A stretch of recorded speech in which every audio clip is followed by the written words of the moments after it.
আয়াতুল কুরসি 7 বার পরে মরিচের উপর ফু দিলে সাথে সাথে ফলাফল পাবেন। আয়াতুল কুরসি হচ্ছে পবিত্র কোরআনুল কারীমের ভিতরে সর্বশ্রেষ্ঠ আয়াত। আয়াতের ভিতরে সর্বশ্রেষ্ঠ আয়াত হচ্ছে আয়াতুল কুরসি।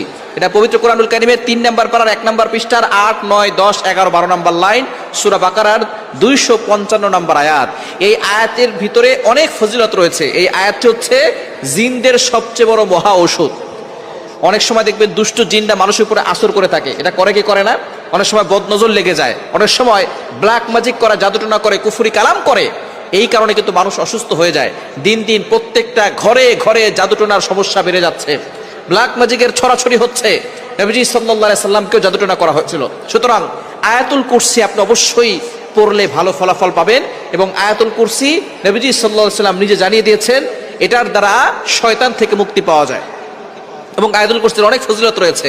নবীজি সাল্লাল্লাহু আলাইহি ওয়াসাল্লাম জানিয়ে দিয়েছেন, মান ক্বারা আয়াতাল কুরসি ফি দুবুরি কুল্লি সালাতিন মাকতুবা লাম ইয়ামনাহু মিন দুখুলিল জান্নাহ ইল্লাল মাউত। যে ব্যক্তি 5 ওয়াক্ত নামাজের পরে একবার আয়াতুল কুরসি পড়বে, ওই ব্যক্তির শুধু মৃত্যুই বাকি থাকবে। মৃত্যু হওয়ার সাথে সাথে আল্লাহ তাকে জান্নাতের ব্যবস্থা করবেন।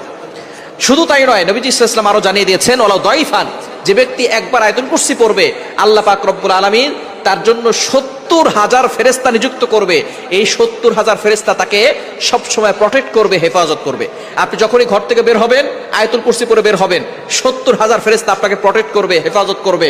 দুনিয়ার কোনো শক্তি আপনাকে ক্ষতি করতে পারবে না। কোনো ভাইরাস বলেন, কোনো বিষাক্ত প্রাণী বলেন, কোনো মানুষ শয়তান বলেন, জিন শয়তান বলেন, সকল ধরনের শত্রু থেকে আল্লাহ আপনাকে হেফাজত করবেন। সুতরাং আয়াতুল কুরসির আমল আপনি করবেন। কিভাবে করবেন?